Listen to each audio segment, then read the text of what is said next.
Magandang araw mga kaibigan. Bigyan natin ng reaction opinion itong post ni Feed Your Mind Incorporated. Pahayag ito ni Congressman Terry Redon laban kay BP Sara. Ito ang pahayag niya. Hindi dapat nagpapaniwala ang mga Pilipino sa mga abogado ni Vice President Sara Duterte ayon kay Congressman Terry Redon. Ito ang pahayag ni Redon matapos ang umano'y aligasyon ng mga abogado ni BP Sara na nilabag ang due process sa gitna ng usapin ng impeachment laban sa bise.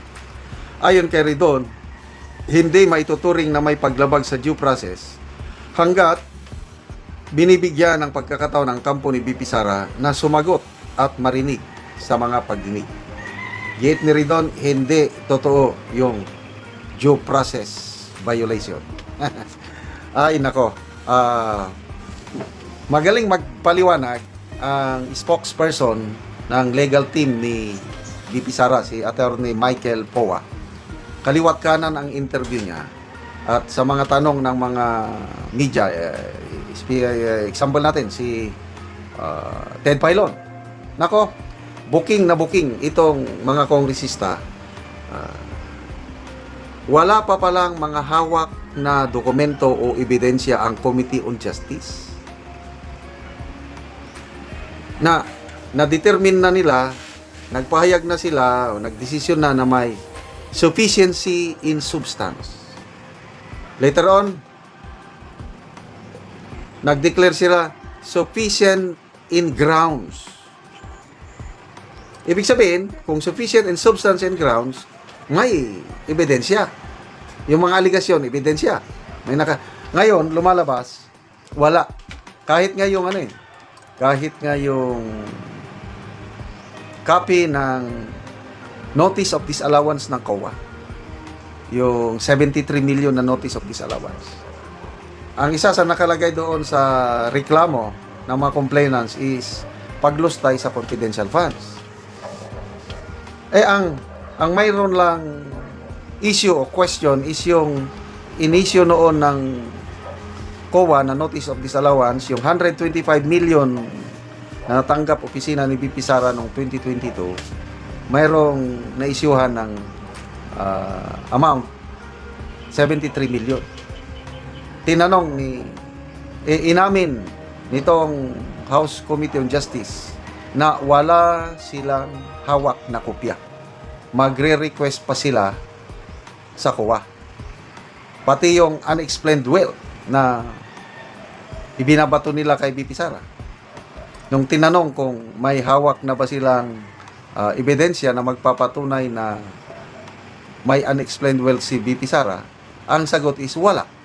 Ang basihan lang nila yung manifestation, laway lang ni Terry Redon na sinasabi niya, theory. Yung theory niya is may unexplained wealth si BP Sara. Ganyan sila. Kaya pagdating na sa paliwanag sa media, talagang talong-talo itong mga kongresista. Ang mga nagsasalita yan palagi, itong si Redon at saka si Lois Troy. Natatalo sila. Kasi ang sinasabi lang ng mga abogado ni BP Sara, Attorney Michael Poa, is yung totoo. Madaling intindihin. So ito sila, sabi na, huwag kayong maniwala. Hindi namin binayolate ang due process. Bakit kayo nag-declare na sufficient in substance and sufficient in grounds? Ngayon, nire-require ninyo ang akusado na mag-submit ng mga ebidensya niya. Di ba ang mag-submit ng ebidensya yung nagreklamo? Lumalabas ang mga complainant sa impeachment complaint, parang aligasyon lang, bias conclusion ang sinabi sa complaint, walang inattach na mga ebidensya na magpapatunay sa kanilang reklamo. Kaya ito, nire-require nila si BP Sara na mag-appear personally sa hearing, I think March 25, tama ba? Yung unang hearing. Dapat si BP Sara daw ang mag-present ng ebidensya. Oy, sino kayo na i-require nyo ang BP na mag-present. Hindi daw pwede ang abogado. So, sa tingin ko dito, i-dead man ni VP Sara, hindi siya pupunta. Kung magpadala man siya, pwedeng abogado. Tingnan natin ang reaksyon ng taong bayan. 5,100 ang nag-react. 4,800 ang tumatawa kay Ridon.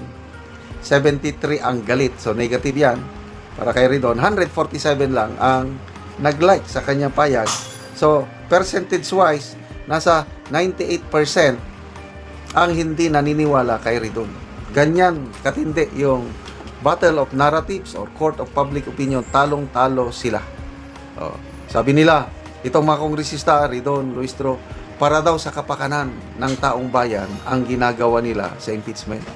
Kabutihan daw ito ng taong bayan. Kagustuhan daw ito ng taong bayan. Yan ang sinasabi ng mga kongresista. Anong kagustuhan? Very obvious naman na gusto lang nilang, takot lang sila na magpresidente si VP Sara. Kaya ginagawa itong impeachment para hindi sila mabulilyaso pag nagpresidente si VP Sara. So, wag nyo nang lukuhin ang taong bayan. Alam na namin, kitang-kita na namin yan.